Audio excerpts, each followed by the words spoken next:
Hi guys, welcome back to my channel. If you're new here, I am on a trying to conceive journey to try to conceive mine and my husband's second child together, and it's been quite the journey so far, but I did not start talking about it on YouTube until it was to the point that we were gonna get help to conceive, which starts our journey on Clomid.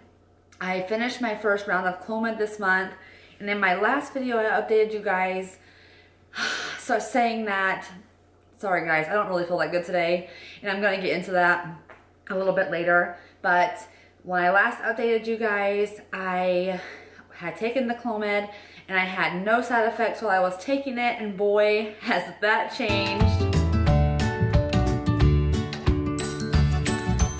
When I last updated, I said that I felt fantastic. In all the 5 days I took the Clomid, I felt great, and I felt so blessed that I did not have any side effects because, like I said, I read a ton about people who took Clomid and had side effects, from hot flashes to feeling sick to horrible period cramps, and I had none of the above while I was on it.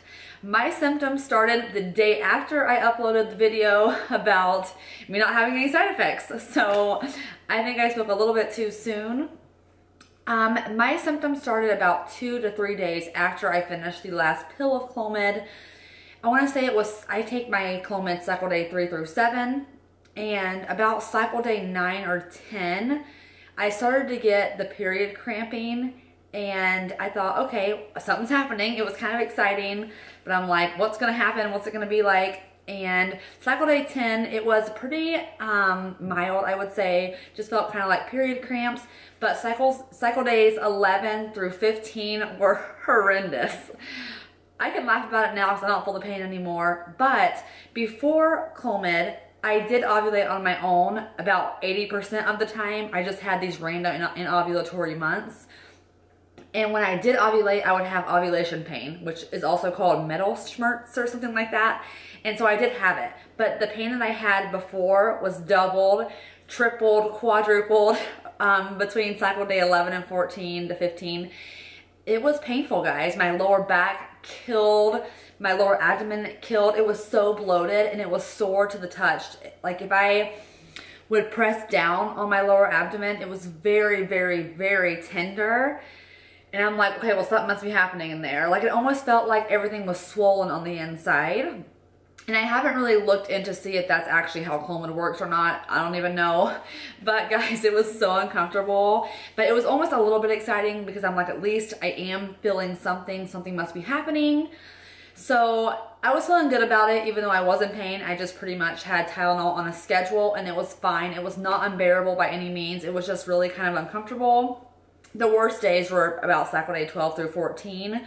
This cycle, of course, I did not take any ovulation kits just because I didn't really want to stress out about taking the ovulation test and the Clomid. I wanted to just take it and just kind of see how it went without continuing to do my ovulation kits, just because doing the ovulation test every single day, twice a day, it can get really tedious. And you have to hold your pee for at least for 3 hours, I believe, and like limiting your water intake. And it's just not the easiest thing to do. So I decided not to do it. But guess what, guys? I did ovulate this month. I'm so excited. If you watched my original Trying to Conceive vlog where we talked about Clomid, the reason why I was on it is because there are months I have an ovulatory cycle, and it was one of those months, and we decided to go ahead and start Clomid after a year of not being successful on our own. I cannot talk today because I really don't feel that good. But I got my progesterone level checked yesterday, and that was cycle day 21. And I got the call this morning that my progesterone level, which was a 0.4 when we originally had it tested, is now a 17.5, which does indicate ovulation. It kind of varies across the board, but I know if you're not on any kind of fertility medication, a 10, progesterone level of 10 indicates ovulation. But if you're on a fertility medication like Clomid, Flammaric, or whatever, they want to see it at 15, and it's at a 17.5, and I was just relieved. I was just like, thank goodness, all that pain was worth it, because I did ovulate And so I'm on cycle day 22 today, which is Thursday. And so I'm 8 DPO about. I'm 7 or 8 DPO. Like I said, I don't know the exact moment that I ovulated, so I'm not 100% sure. So I'm 7 or 8 days past ovulation. And this is gonna be TMI, but I'm assuming that if you're here watching this video, that you are either pregnant, wanting to get pregnant, or already have children. So just letting you know, there's a huge TMI warning about to come up. But yesterday, which was my cycle day 21, so 7 days past ovulation about, I noticed that I was not only cramping, not horrible. At first it was so subtle I didn't really, I wouldn't have noticed it if I wasn't really trying to pay attention to my body lately. But I had a little bit of subtle cramping and a little bit of lower back pain. And here we go. It almost feels like saying it. But I started feeling like I was like leaking something. And I realized that I was having a lot of discharge. And if you are familiar with trying to conceive or babies, or you're just in touch with your body, the term for it, I believe, is leukorrhea, if I'm pronouncing that correctly. I will spell it down below. I'm not sure how to pronounce it. I'm assuming that's how you pronounce it. I'm not 100% sure, so please don't crucify me if I'm not pronouncing that correctly. But I was having a lot of it, and I was like, oh my gosh. When I had Aniston, I had the same thing, the cycle that I got pregnant about soon after I conceived her or implanted, whatever. Sometime in the 2-week wait, I had a lot of it. And this time there's a lot of it. But I don't want to say that I'm convinced it means anything, because this is my first time on Clomid. I don't know if Clomid can cause you to have this because your levels are, you know, being fluctuated. So I do not know. But today I am not feeling that well. My tummy is really upset. I'm having more of the discharge. And my lower back is not feeling that good whatsoever. No one in my office has been sick, so I don't know. But I do work in a medical office, so I don't know if patients have spread their germs to me or not. I mean, I've been totally fine otherwise. But I'm hoping it's really good news. I would just be over the moon, shocked, blessed, excited if the first round of Clomid we conceived. But it makes me think that I'm going to go ahead and do a pregnancy test this weekend. Sunday I should be about 10 or 11 DPO. So I think I'm going to go ahead and test. And normally I am not an early tester at all, just because I feel like you can get defeated too early. So I think that I'm going to go ahead and test just this one time. Just because if it is the Clomid and it does cause all these symptoms, then at least I'll know, go ahead and like find that out now, so I'll be prepared for future Clomid rounds. But my doctor said that if I start my cycle next month or in a few weeks or a week or so, I think I'm due on Tuesday or Wednesday, that they would go ahead and call another round of Clomid and keep it at the same milligram. Of course, they would not want to raise it unless I did not ovulate this cycle. So I'm very happy that on the 50 milligram, I ovulated. I feel so blessed, and like my prayers were answered. I just really wanted it to work. And I just feel very grateful. I do not take any of this for granted at all. So I will do the pregnancy test and film it and post it regardless of what the result is. So I wouldn't just not post it if it was a negative, and if it's a positive, I still would post that. I know that people tend to not post things so early. Some do, some don't. It's really personal preference. I would be honest either way. If I were to conceive in a cycle now or a year from now, I would still post the positive, just because if the pregnancy weren't viable and it were to end in something like a miscarriage, I would still be honest and talk about it, just because my channel, I made it so I could be honest and open with you guys. So stay tuned for that. I'm gonna look horrible in the video probably, because I will have just woken up, but look for that sometime on Sunday or Monday, assuming I do go through with it. I'm still like not 100% sure, but I think I want to, just in case.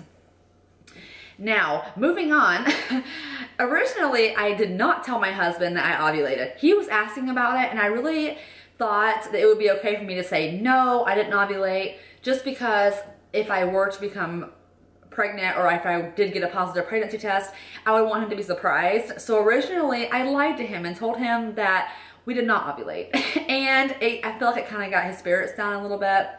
And honestly, I just don't have the heart to do it. I just couldn't continue with it. And plus today I came home from work just about an hour early because I wasn't really feeling the best. I'm just like, I don't know, I'm just feeling a little bit strange today. And I don't know if it's because my body is gearing up to have a period soon or if it's something else. But I went ahead and just told him, like, you know, sorry, I just can't keep it from you. I really want to share this with him because I know that he wants another child just as bad as I do, and I think it's something that we should just do together and not keep secrets. So I did lie, and then I took it back and said I'm sorry, and he said he totally understood. So that is pretty much the update that I have right now. I am very nervous about this weekend. If I don't start feeling better by the weekend, I do wonder if it's, not that it's only could be pregnancy related, of course, like I said, because I'm around people that are sick every now and then at work. It could very well could just be coincidental, but with the symptoms as far as like the lower back pain, the discharge, and the cramping, I am wondering if it is a sign of early pregnancy or if it is just how my body will be every time I'm on Clomid. I'm totally still new to this, and I was looking up some Clomid forums and stuff like that, and I didn't see anywhere that said that Clomid would cause the leukorrhea to come in full force. But again, everyone's body is going to react to medication differently, so I definitely don't expect that anyone's body will be exact to mine, and my experience won't be exact to theirs. So I hope you guys enjoyed this video, and stay tuned for when and if I do go ahead and test this weekend. I am very hopeful, but also very nervous at the same time. Again, I just feel very happy and very blessed that we did ovulate the first cycle, and so I'm hoping, of course, best case scenario, that we are pregnant this cycle. If not, you know, no biggie. You know, there's always next month or the next month. So I'm going to keep praying about it, and all of you trying to conceive, I will keep praying for you guys. And side note, I will touch on this hopefully in the next sit down video, but I want to just kind of put it out there because I will be talking about it. I have a coworker of mine, well, kind of coworker, a distant coworker, same company, different building. We are going to attend Doula training and hopefully become certified in the near future. We will have to go to the training together to become doulas, and then to be certified by Doula, it will take birth hours and to completely get a certification, which happens over time. But it's something I am super, super excited about. We are going to go in September, so in the fall. And so we were talking about if I were to get pregnant in the next month or two, at least I would still be able to go to that class, and we're really, really excited. Being a doula and a midwife is something I've wanted for a while. I used to want to go to medical school to be an OBGYN, and then when I learned more about midwifery, I really wanted to become a midwife. And then, you know, sometimes life just happens and you have a child, you get married, and of course I did that and then decided that my life journey wasn't going that direction. So I think it's going to be such a great experience to go to the doula training and to do that. It's something that I'm passionate about, and she shares the same passion for me. Hi Brooke, if you're watching this. So I'm really excited to go on that journey, and her and I do this together as a team. It's really, really exciting. Well, I will update you guys soon. Thank you guys so much for watching. Don't forget to subscribe and hit the little bell button so that you will be notified when I upload a new video. Bye guys.